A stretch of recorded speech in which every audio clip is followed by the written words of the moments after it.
Sometimes you feel so alone and overwhelmed you don't know where to turn. These days, it seems like there is no end to our problems. We invite you to connect with Silent Unity, the 24-hour prayer ministry where someone is waiting to pray with you right now. Since 1890, Silent Unity has always been there. No judgment or dogma, just someone affirming the best for you. Call 816-969-2000 today. You can also connect online at unityprayervigil.org. You're listening to Unity Online Radio, the voice of an awakening world.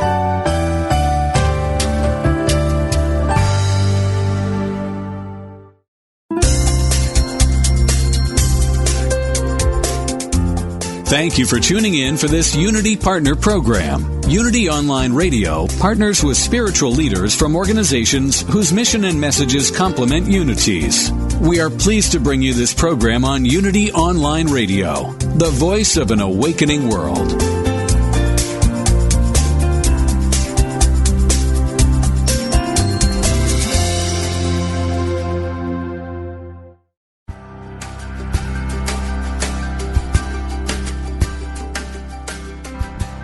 Welcome to Living on Purpose with psychology doctoral candidate Jessie Harriet from Atlanta, Georgia. Are you ready to make a switch?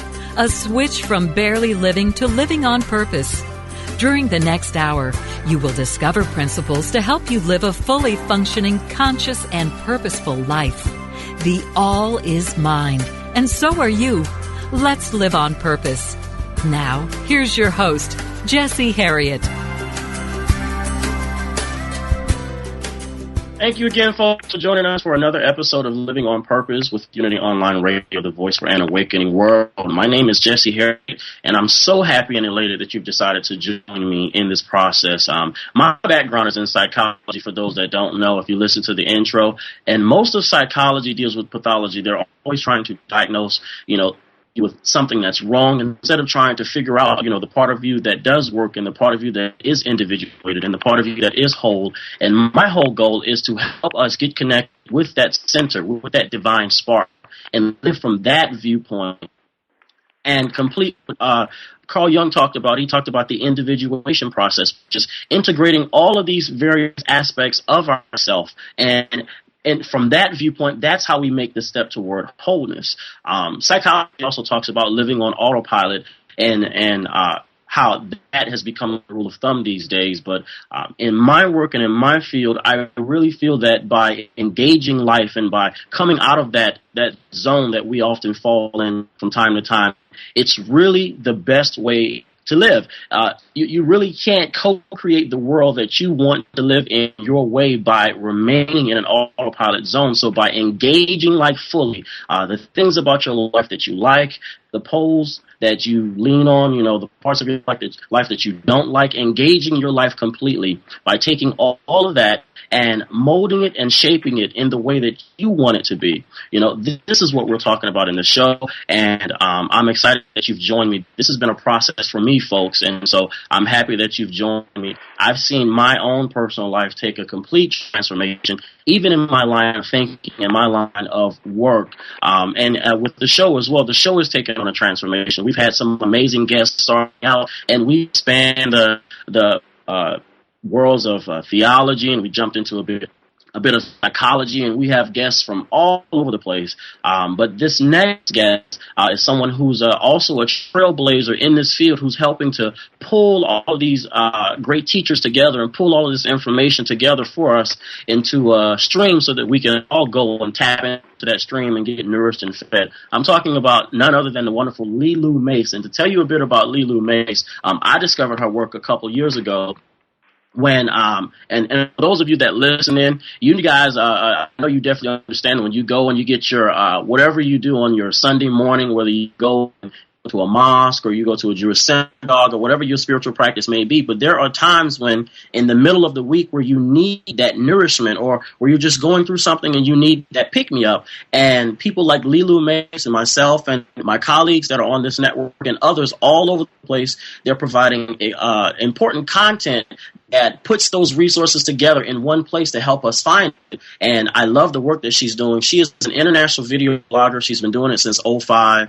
Back then, she had 12 million video views, and now I'm told that she's leaning towards 16 million video views. She's the co-founder of a global internet community, and projects like the 100-Day Reality Challenge and www.cocreatingourreality.com. I'm talking about Miss Lilou Mace. Lilou, are you on the line? Yes, hello. How are you? Good. How are you? Thank you so much for joining us. Thank you. Thank you for having me. I'm excited. Yeah, I'm excited too. And I am really happy because I know that you are busy, because when I emailed you originally, you were in the middle of your Juicy Living tour. Yeah, I'm traveling from one country to the next, interviewing people that I find inspiring. And I travel from one country all the time. I just love sharing all those good news around the world. There's not only the crisis, but there's wonderful miracles happening every day too. Right, exactly, and that's what I love. And I was talking earlier, I love the fact that when you're looking for information, if you can find it in one stream where it's like all of these teachers are gathered together in one space, you can just stay from that, and you don't have to bounce all over the place and all over the internet. Although that's good too, but just finding a wealth of information, from a diverse amount of sources, just all in one place, it makes it easier. When you're trying to get that. What you need to kind of help you along your path. In the middle of the week when things get hard or when something hits you, you can type in your web address or type in the online radio and find something inspirational and get what you need to keep going. Mm-hmm. Yeah, and that's the beauty of the internet too. That's why more and more people are switching to the internet versus television, because you can just whatever you're looking for, you can pretty much find it.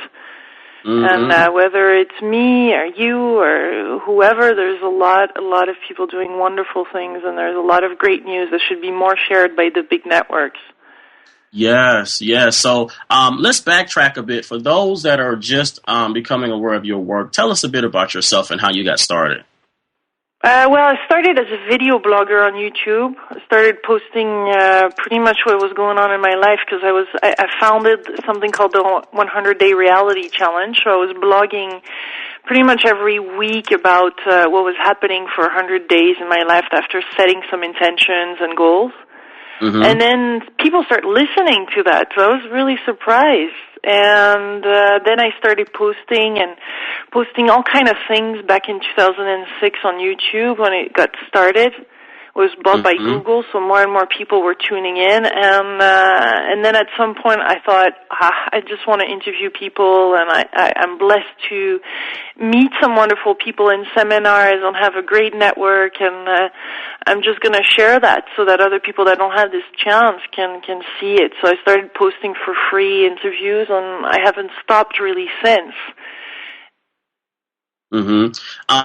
What motivated you to get started in this type of work? What were you doing before, and then how did you make your transition into this phase?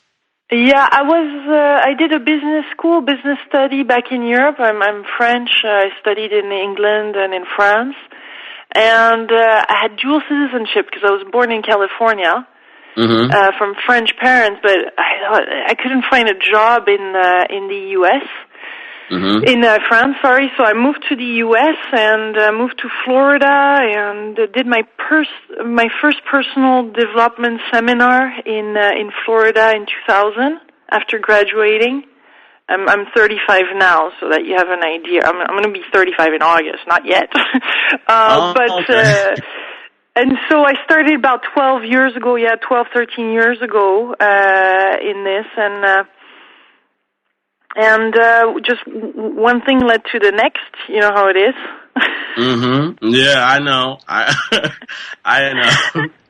But and life unfolds, and what was your original question? Sorry, now I got off track. I got excited.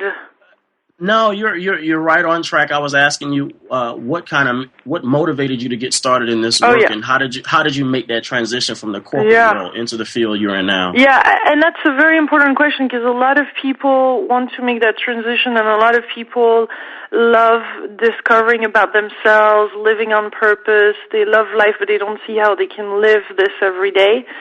And so I started just doing both work. I really I was working as an internet marketer. I was working, creating logos and websites, and really working in online marketing for the travel industry, because I always loved to travel. And at some point, since 2005, I was blogging, and then I stopped working for myself and worked for this company over in London in 2008, and then I lost my job. I got fired.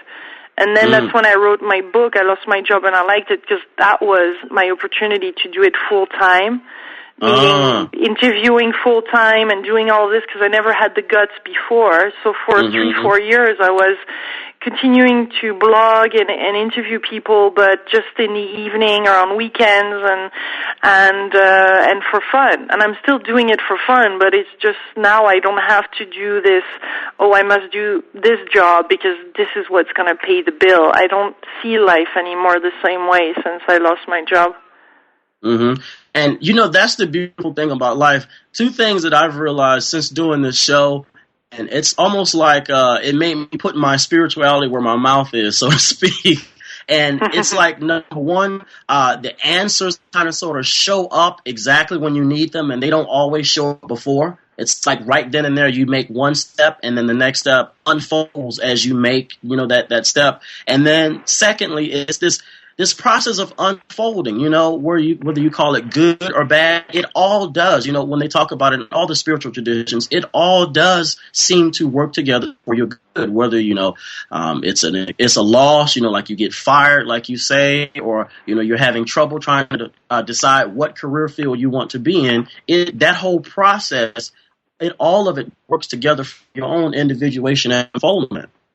Yeah. Well, the main thing here is really seeing that the universe is a friendly one. Yes. I think it comes down to that, because then if you know that whatever is happening, whether it looks good or bad, really it's for the best, then you see the good in everything.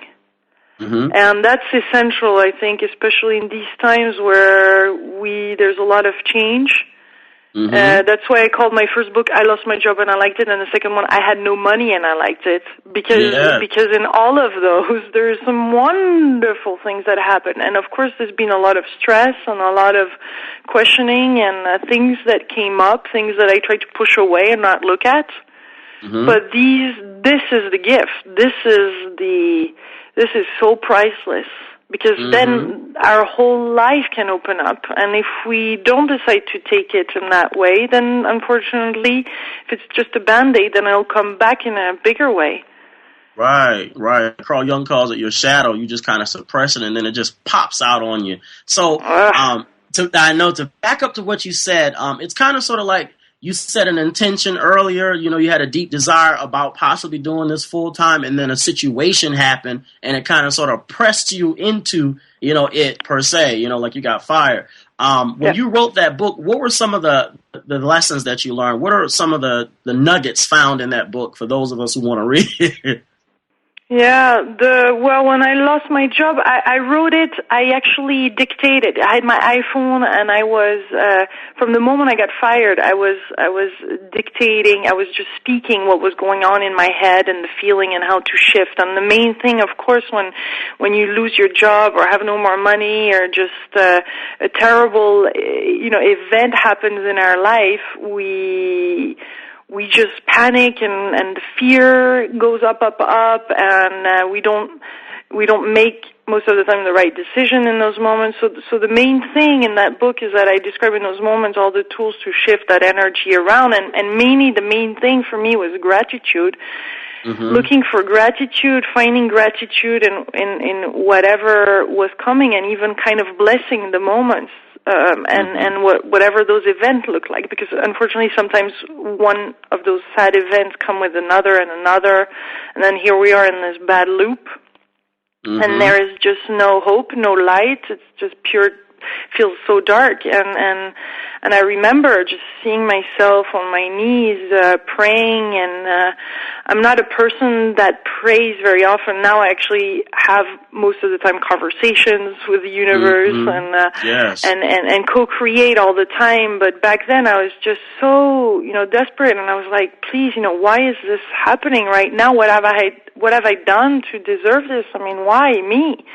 And I think most of us ask ourselves those questions, and little by little I really saw, and it's very visible throughout the two books, that what was really missing is that I wasn't, it was always something outside of me that I was looking for. It was never, I wasn't nurturing and giving gratitude and thanks and love to myself. And I was always searching for another person, another situation, somebody that will help, somebody that will save, etc. But never really digging inside to see the gold inside. And now that's my main message, because I see how beautiful we are, but I wasn't able to see it before. And so I'm so grateful to having gone through this whole process. To see it now and to see it in everybody, because once we see it in ourselves, it's everywhere. And then abundance is present all the time. But we need to shift our way of seeing things. This is no longer possible to live in such a limited way. So it's an opportunity to grow and an opportunity for mankind, I think, to evolve. And that's what my interviews are about. I think this is what yours is about, and that's why all this information is going out right now in the world, so that we can help each other. Right. I totally agree with what you're saying, because one of the things that I definitely have to say is that what that does, that whole process you described, it puts like solid shoes, so to speak, on spirituality and spiritual practice, and it really does show that, number one, it is real. There are a lot of newcomers who embrace, an expanded awareness, and what it is, this expanded awareness it's not an scapegoat. It doesn't get you out of your life, but what it does is it gives you the tools so that you can engage life properly. And I love what you were saying, and these are real issues, because, just because a person has an expanded awareness, it doesn't mean that they don't encounter some of the same things. What happens is that expanded awareness, it kind of sort of bridges the gap of time so that you don't have to stay there struggling like that, for an extended amount of time. You know what to do in order to get through that process, to navigate through those murky waters, so to speak. Yeah, and then there might be something else that we're just like, it's so big that, oh my goodness, I can't get out of this. I thought I already knew how to, and now it's a problem. So we never know. It creates this humbleness towards life and this gratitude to be alive and grateful for what we have, even as little it seems that we have, or how much. It's just this really being present and looking at life like, wow, and thanking life for just being here and being able to experiment everything that there is to experiment. And that multiplies the sense of gratitude and love and connectiveness to all that is, and this humbleness just creates more of the good stuff. And for the people that are skeptic and are like, yeah, right, this is positivism and it's looking through glasses, pink glasses. It's actually the opposite. It's really being so deeply anchored and in touch with life that you see the bad stuff too, but you just don't let it sink in, and we can shift things, we can transmute it, we can co-create. We're not just there at the mercy or as victims. It's a magnificent journey to embark on, and far from being one where it's all about the fairies and the rainbows and the stars. That's not what this is all about. But it's recognizing that magic exists. It's recognizing that we're divine. It's recognizing that we're capable of self-healing, of amazing miracles every day. We just haven't been given all those tools. We haven't been raised this way. We've been hurt in the past. we've been diminished. We're not, we're much bigger than what we have been told, and not from an ego standpoint, but from just an infinite, all that is, standpoint. Mm-hmm. I understand completely what you're saying. Folks, we have to take a quick commercial break. I'm Jesse here having a wonderful conversation with the amazing Lilou Mace. We'll be right back after this commercial break. Stay tuned.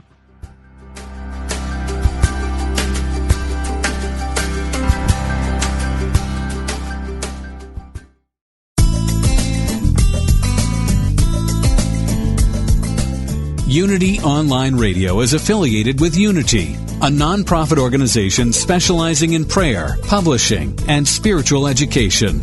If you enjoy our programming and would like to support this ministry, go to www.unity.fm and click on Donate Now to make a contribution. You can make a one-time or recurring monthly donation. Thank you.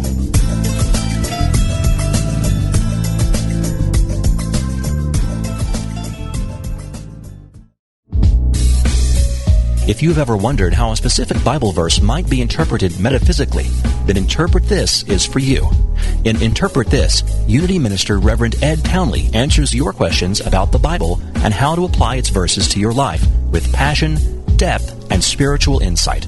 To submit a question or to enjoy any of his numerous metaphysical interpretations, visit unity.org and click on the Interpret This box.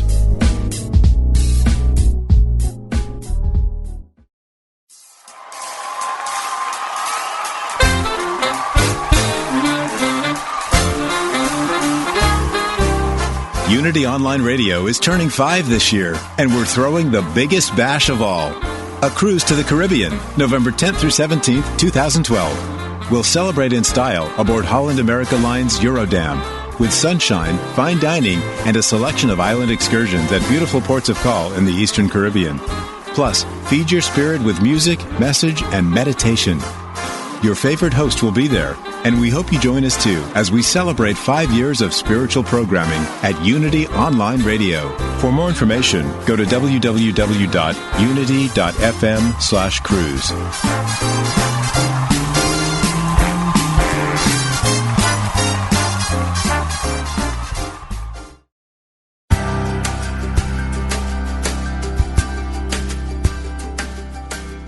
You've been listening to Living on Purpose with Jesse Harriet. If you have a question or comment about today's broadcast, or if you'd like to join in the discussion, friend us on Facebook at Jesse Harriet or email us at livingonpurpose@unity.fm. Now, more Living on Purpose. All right, and we're back. I'm Jesse Harriet today. We're in our second segment, having a wonderful conversation with Lilou Mace. And just to kind of throw that out there, if you guys would like to support this program, this individual broadcast, you can log on to www.jesseharriet.com and click on Donate. All proceeds will be donated to Unity Online Radio to help keep this individual broadcast on the air and with the station. But Lilou, let's get back. You were dropping some nuggets on us, some heavy stuff. We were really talking about, to kind of condense it, what real prosperity and what real abundance is. And I was saying off air, if we have the type of mindset you were describing with gratitude and love and appreciation, it will prevent us from engaging the world the way I'll call them hard-headed adults do, by getting involved in excessive materiality, because these type of decisions, those are the decisions that delay you from doing what you love, because now you have to have all these obligations and you have to do stuff you hate, and it takes away from your time with your passion, Yeah, it takes our juice away. Yeah. I mean, literally, it sucks us up, because then it becomes an obligation, and then we're dependent on something, and there is no more freedom. The creativity reduces, the stress increases, and then it's like a rat race. Mm-hmm. I mean, are we really supposed to live this way? And I was living this way, and I know millions of people are living this way, and for a lot of people they say, yeah, right, but that's the only way. I mean, how can I live my purpose? I don't have the money, this is impossible, you were lucky, or there's all kind of excuses, when money is not really the real issue. There is something else to look at. There's something else that is blocking this abundance, and that is blocking the creativity and the guts to do it and really have the courage to live one's dream. But a real authentic dream, I'm not talking of one that the media has put on us, you know, the big TVs and the magazines and the actors and the celebrities. I'm talking of the real dream, the real you. We don't even know who we are. We don't. We think we do. We don't. We live a dream that other publicity and advertisers have imposed on us. And they are really good at it. They are definitely psychologists. For you, what helped you to get in touch with, because I want to get into the heart of your work, what helped you to get in touch with what it is that you wanted to do, your contribution, how you wanted to open yourself and let the universe move through you? What helped you to get to that point? Because there are some listening probably, and right now they're having thoughts in their mind about, you know, okay, that sounds good, but I'm still trying to find mines. You know, what helped you to get to the stage that you're at? It was really, I felt really, really good doing it. And it's not something I felt I was particularly good at, but I knew there was a certain certainty, there was a knowing, it felt good, I was curious about it, there was something very just natural and flowing, and it was an aspect in my life where I didn't need to know the end result of it.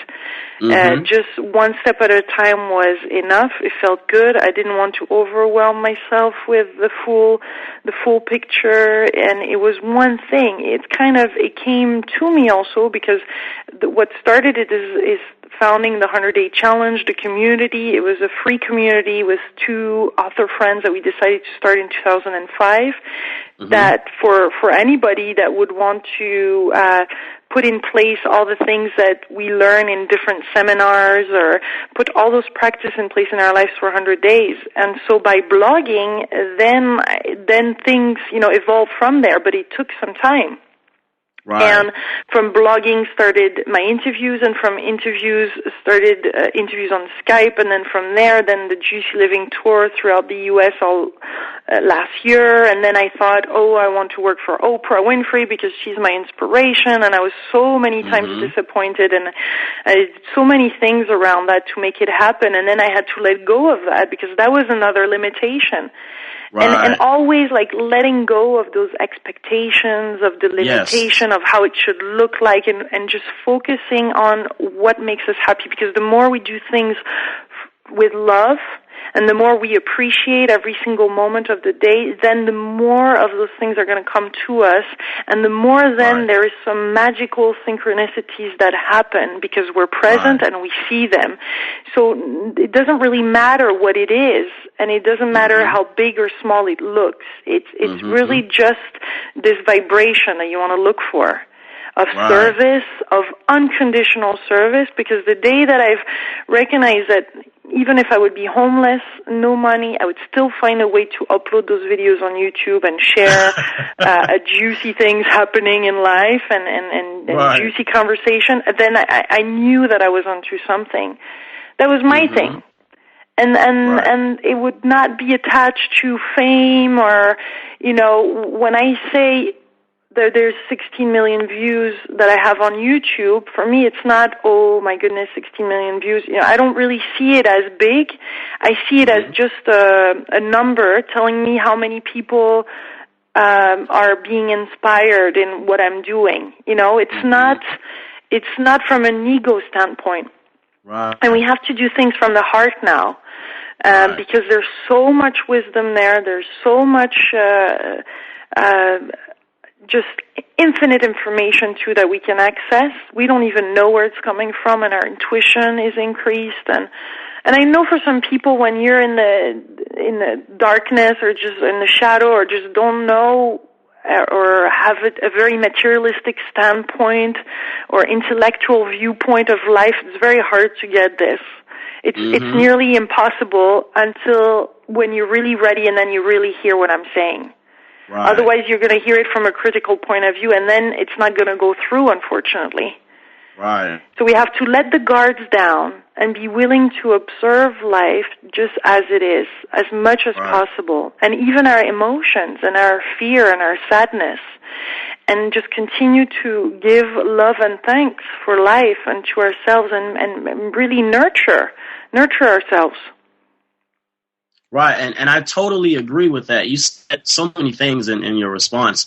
The first thing that I really got from that, and listeners, it's like when you were discovering your passion, you started out with an intention, and then your intention became a deep desire. And then from that deep desire, you kind of you took one step and started doing something that was kind of following the flow of that desire, and all of these great feelings came, and you couple that with appreciation and abundance, and it's sort of like a process of unfolding from there. Some people, they get this whopping idea all at once, and that's great, but with others, it's not like that. It's bit by bit, it's a small piece. I know with my own journey, with this aspect, it kind of started out in a similar fashion. I started with online writing, and I didn't even think that I could publish anywhere, and then I started seeing my wife, get accepted with magazines, and it kind of sort of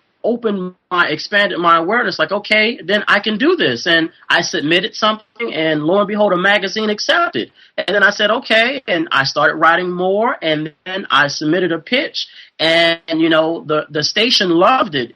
And it blew my mind away, because I had a deep desire, and I had an intention about something that I wanted to do, but there was a part of me that didn't quite believe that I could do it. And then when the possibility came, the opportunity came, it blew my mind, and so to look back on my journey, it started with an intention and then a deep desire, and then I took one step towards my goal. And with appreciation, love, and gratitude, I just stayed in there. I stayed in that zone, and that made way for something else, and it was just a process of unfoldment, and it took time.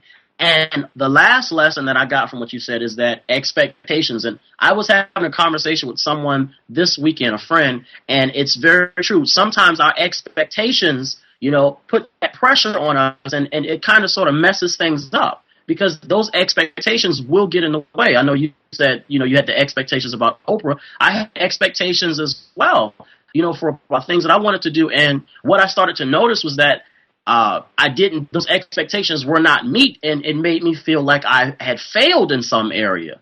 But then I realized that the problem wasn't so much, what I was doing. It was just my approach, and it was these expectations that I had set up, because they can really block our ability to see, what work is doing, how it's blessing other folks, like how yours is. Yeah, and usually we're not really authentic either, or how do we say, we don't set intentions that are either possible or realistic, or like sometimes we try to prove ourselves that we're not good enough. Right. So we're just totally out of alignment with what's possible. Like we should create intentions that are far out of reach, yet that we know that somewhat we can reach them. Right. It's a very fine line. Right, and I totally believe that. I believe in setting realistic goals. It's okay to dream and imagine, but if you're going to imagine something, set a realistic approach to getting there. Everybody can't win. But something that juices you up, something that is big enough that really juices you up, but not something that you're going to put yourself to fail. Start with something that feels great. And I know for me, I said from the beginning, 6 years ago, I said I will empower millions of people daily. And I didn't know where that was coming from, but that just felt good and right.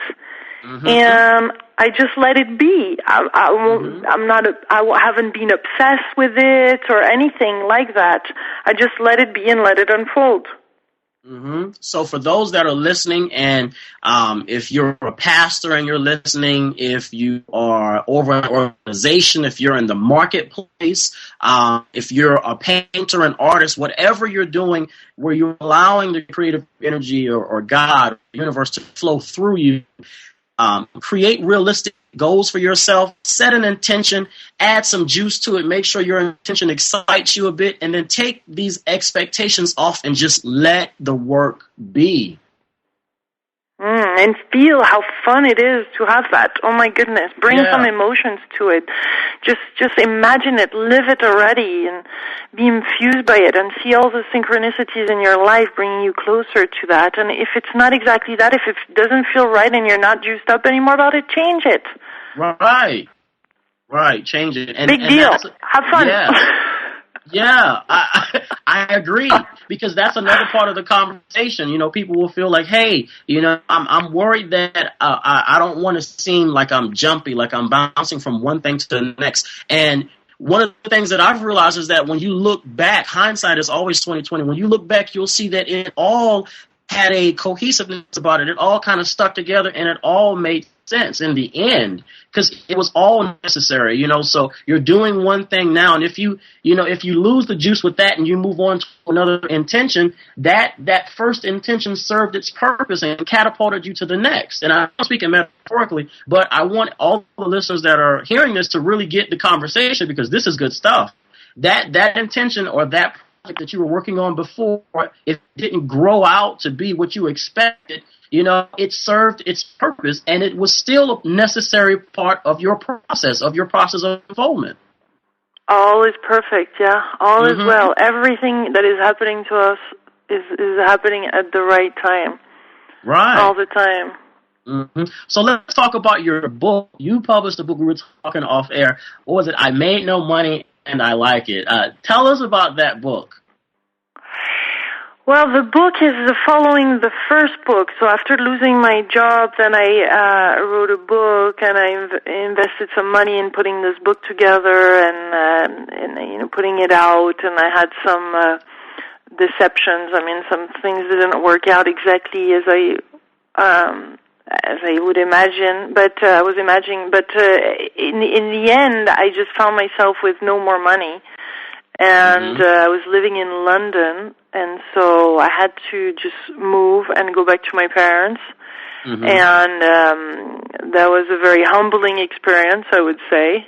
And I would just cry all the time and feeling really quite bad. And I had ups and downs. It would just be big waves, but in the end, I had those long walks in nature, and I remember having those conversations too with friends and starting to feel my heart cracking open again. And I realized that what was blocking my abundance and life, it was because my heart was closed and I was still afraid to love, and I was protecting myself and this and that, and I was not letting love really in. I didn't know really what love was, or I had a sense of it, you know, but it was not really going through. And all that experience, that's why the second book is called The Abundance Journey of an Open Heart, because from all that time back in London and after that in France in 2009, my perspective on the world and on me changed. And I started viewing it from a heart perspective and not from a head, mental, analytical place. And a lot of things since then have healed and have come together, and effortlessness. I started to do more and more interviews, and some more paid. I was doing some interviews for some publishers, and I started really living 100% my purpose. So I wrote the second book, and then I went on this Juicy Living tour journey for a year, supported by donations of viewers, and I traveled throughout Canada and the U.S. and Mexico for a year, and now I'm doing this throughout Europe and possibly next in Asia, and just there's no more limit, and there's no more end, and it's not anymore a world, and I feel this is part of the shift that we're all living, is going from an old paradigm, one where competition and fear and hate and all of that is in, to one that is more into oneness. Oneness may be a big word, but into connectiveness, connection with nature, into unity, into the love. And it's a love shift paradigm. It's viewing life through the eyes of the Creator, as a creator. We have to take a quick commercial break on that note. Folks, hang on in there. I'm Jesse Harriet, having a wonderful conversation with Lilou Mace. We have to take a small commercial break, but we'll be right back. Stay tuned.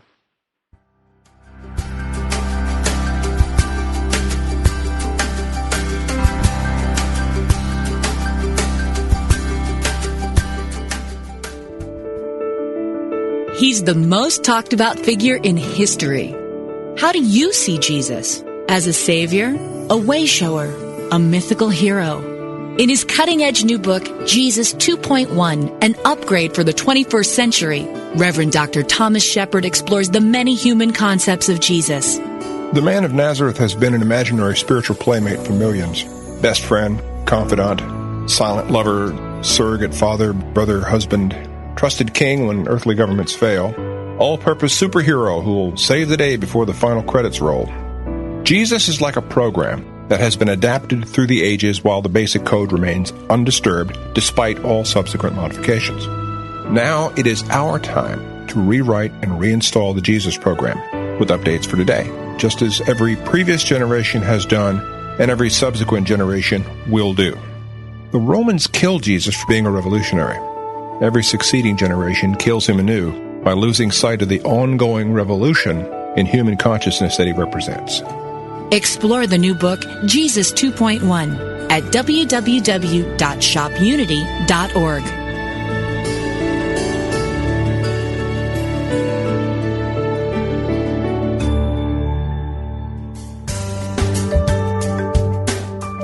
Have you ever considered that everything you think and say is a prayer to the universe? Are you sending a positive or negative message? Join Reverend Beverly Molander and her guest on Affirmative Prayer, Activating the Power of Yes, to find out how you can activate your own power of yes. Using affirmative prayer, or positive intention, can make a big difference in the way you think, feel, and live. If you want help moving from chaos to clarity in relationships, health, prosperity, or work, this is the place for you. We'll have some how-to suggestions about how you can say yes more often from this point forward. Talk with Beverly Molander and her guest live every Monday at noon Central or 1 p.m. Eastern. Affirmative Prayer, Activating the Power of Yes. Only on Unity Online Radio, the voice of an awakening world.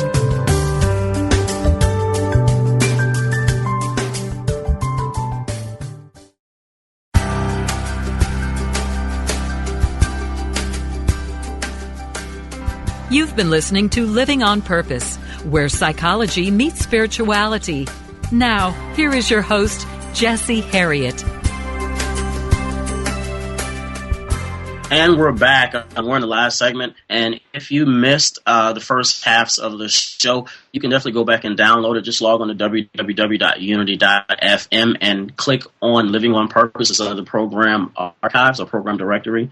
You can download the show. It'll be available after 6 p.m. Eastern Time this evening when after the engineers mix it down.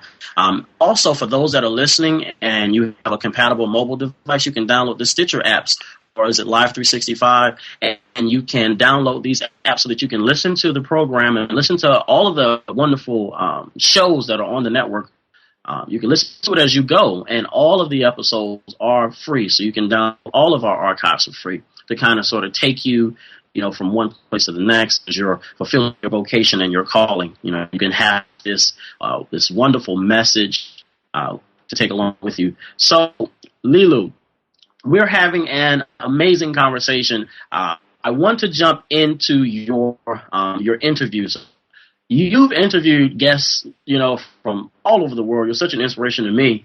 But what were some of the central themes of all of the teachers? What are all of them talking about? If you can kind of synthesize their work, and then some of the lessons that you've learned, from all of these great teachers.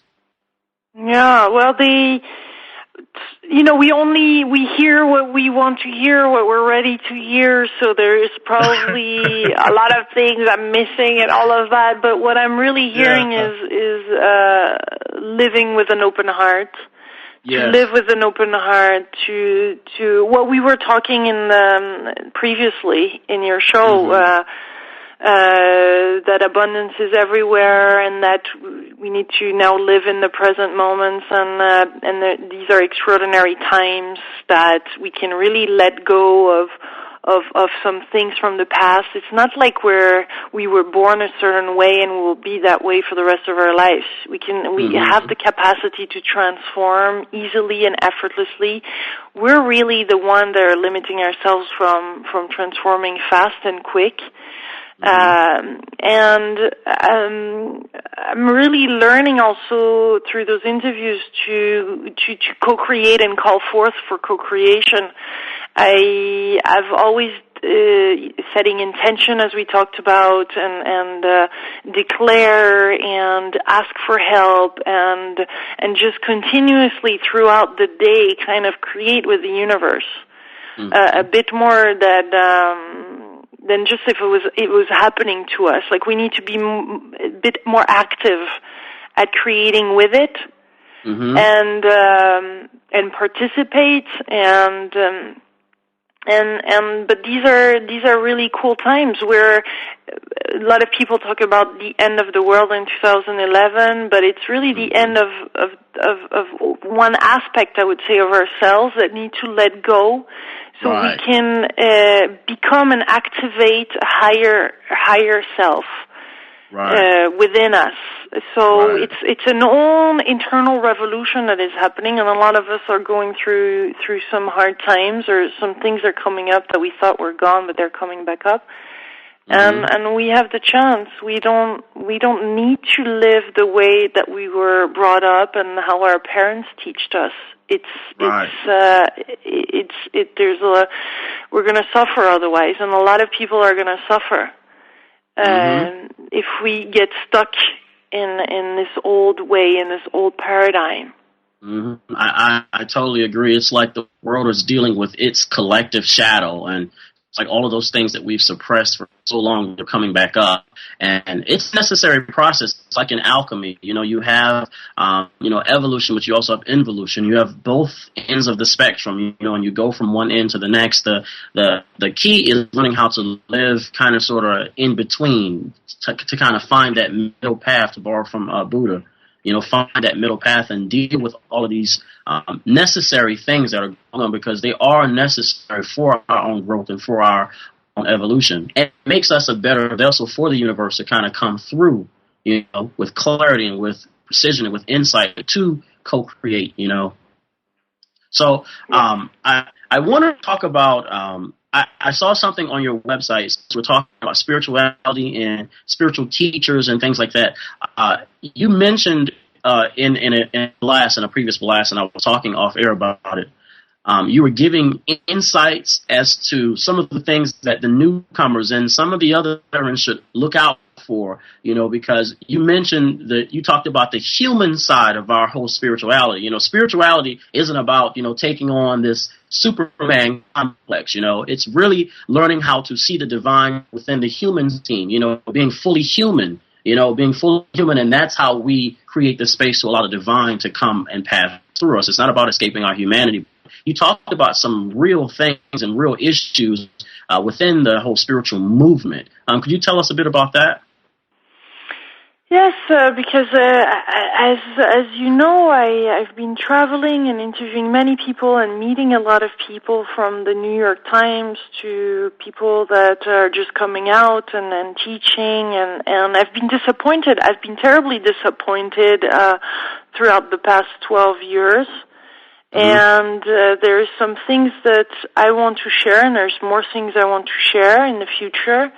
Things that are happening, and things that I'm sad about, and that are impacting in a negative way what some people can see the spiritual movement or the personal development and all of that consciousness to be about. And I think there's some cleanup that needs to be done. Some people that needs to be clean. Some people that have to stop abusing other people mentally or take their money. There's some people that are charging way, way, way too much in this. And I personally was saying in this video that there's no need to spend any money at all. Actually, life is presenting a lot of different opportunities, but some people choose to do seminars, but some are charging way too much, and some people in some seminars are tapped on the shoulder and saying, oh, you're a special one. But, and you're invited to the special thing, but then to continue, please pay $6,000 or something. There's some people that are presenting themselves as incarnated special ones on earth. And to me, and that's what the Juicy Tour is about, and those interviews, the tagline is everyday inspiration from everyday people. Right. We're all bringing a piece in this puzzle. It's not anymore about the guru and the special one and this and that. We're all very special, and frankly, we all have something to share. Right. And it's disappointing at times, and at the same time, I'm very grateful to see it clearly and to have the guts to share it. I know some people are going to recognize themselves within that video and are not going to be happy to see it. It's going to piss off some, but it's really ultimately to say, let's listen to our inner voice. Let's listen to that quiet voice inside and do what feels right. If there is pressure, like you have a limited time to purchase this thing and come to a free thing, but then let's stop those old marketing techniques that are just really, honestly, we deserve all much better than that. Right. And my French passionate side now is really kicking in. But you know what, Lilou? I stand with you. There are others, too. One of my colleagues just had a show. He was talking about the guru complex. Michaels, he's on the network as well. But I stand along with you because I've seen some of the same things. And like you talked about, living with an open heart, and not bringing the old paradigm into this way, not bringing the competition and the capitalistic mindset and trying to dominate and control and make, I hate to say, this thing of ours, but, make the whole consciousness movement about money, because that's not what it's about. I understand people have to make a living, but there's a fine balance in between, because what you will start doing is you'll start catering your message for a small percentage of the people, and the everyday ordinary person, which is who we talk to, be left out. And the universe isn't like that. It's expansive, it's loving, it's affirming, it's life-giving, and there should be opportunities for all. But I do see some of the same from some, these marketing tricks and these games that they play, with the minds to try and get money. And it's not right. It's not of the heart. No, and it's not where there's the juice, it's not where the good stuff is anyway, because they're not teaching the right stuff then anyway in those seminars. Some of them have good content, but most of the time, and the most lovely people I've interviewed were not asking for anything, really. And I'm not saying this is the way. It was their way, but they were just very humble and grateful, and you just know in their presence it feels so good. And they're approachable. Usually you just can come to them. They feel ordinary, and yet they're extraordinary. Right. And that's what's beautiful. And usually, our grandparents, one of our grandparents can be like that, a person in the street. There's so many life lessons and beautiful things that happen to life easily if we want them to, and if we're open to them, that we don't really need those huge seminars that will maybe transform us. We can do it. Right, that's true, and it is. I mean, you can find this inspiration. There are books everywhere. As you begin to grow and evolve, and you see life a certain way, you start to find inspiration everywhere. And if you pay attention And then you kind of remove that whole classism mindset, that old paradigm. And, just because a person is working at a corner store doesn't mean you can't get inspiration from their conversation because they don't have on, they're not dressed in all white and there's wonderful music playing in the background, So I totally understand where you're coming from. And I think that all of us in the whole movement need to remember that some of the basic tenets of what we're talking about, love and affirming and things like that. I think by holding on to that awareness, it keeps all of us humble. Because again, there's a lot of light on the spirituality human potential movement now. It's really becoming commercialized. And that's okay. It's for the world, but at the same time, if you lose some of the foundational elements of your teaching, it really does kind of sort of pull you out, from what it was you were talking about in the beginning. It takes you away from your core message. Yeah. And so ultimately it's about listening to and doing what feels right. And and sometimes it's about doing less, but just listening, observing, being. And sometimes in life there's those quiet times and we try to do things, fill it up with things to do, but no, there's those quieter moments, and then there's those moments where we need a lot of energies. Let's trust more life and ourselves, and let things come naturally while co-creating with it. So it's all about this balance and this flow, this natural flow of life. And I think life can be much easier and less complex and more natural. I totally agree. Well, this has been a wonderful conversation, Lilou. I believe we're all out of time. Real quick, how can others get a hold of your work, follow your work? Through, I a bit everywhere on the internet because I post a lot on my YouTube channel, on the youtube.com/Lilou Mace, LILOUMACE, and then those are added onto different websites like the JuicyLivingTour.com or LilouMace.com.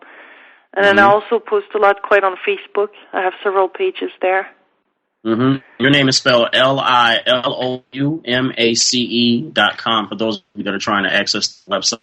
Well, thanks again for joining us, Lilou. We wish you continued success, and I'll definitely be tuning into your online series to get my quick pick-me-ups and, my spiritual nutrients for the week. Thank you. Thank you so much. Thank you. It was great fun. It was fun. Thank you so much, listeners. On next week, we have the wonderful Laura Mayer, author of Unblocking the Invisible Child. She'll be joining us to discuss her latest book and her own testimony on healing and wholeness. That's our show for this week. Thanks for tuning in to Living on Purpose at Unity.fm radio. Peace and love.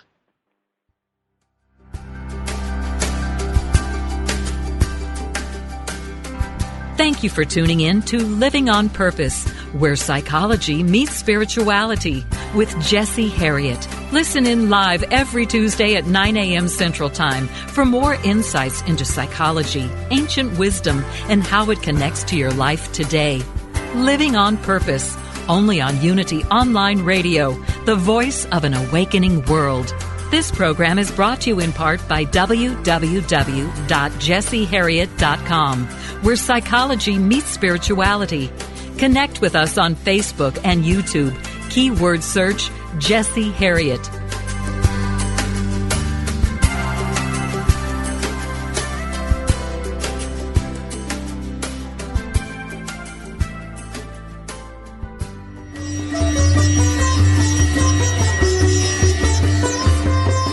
Are you ready for the next steps on your spiritual path? If you are, you won't want to miss the Yoga Hour, Living the Eternal Way, with Reverend Ellen Grace O'Brien from the Center for Spiritual Enlightenment in San Jose, California. Essential insights and practices from the ancient yoga science of self-realization show us how to live healthier, happier, more balanced lives. The benefits of spiritually conscious living start now. For a time-tested method to live with purpose and realize your infinite potential, tune in to the Yoga Hour, Living the Eternal Way, with Reverend Ellen Grace O'Brien, every Thursday morning at 10 Central, 8 a.m. Pacific. Only on Unity FM, the voice of an awakening world.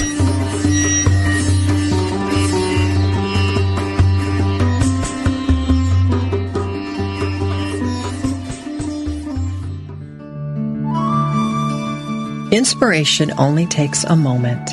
As Reverend Felicia Blanco Circe points out in her book, Do Greater Things, there is the potential for joy, wholeness, and expansiveness designed into every moment.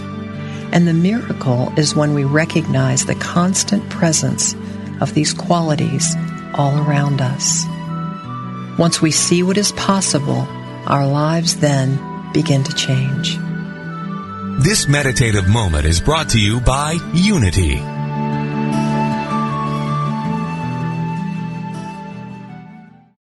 Sometimes you feel so alone and overwhelmed you don't know where to turn. These days, it seems like there is no end to our problems. We invite you to connect with Silent Unity, the 24-hour prayer ministry where someone is waiting to pray with you right now. Since 1890, Silent Unity has always been there. No judgment or dogma, just someone affirming the best for you. Call 816-969-2000 today. You can also connect online at unityprayervigil.org.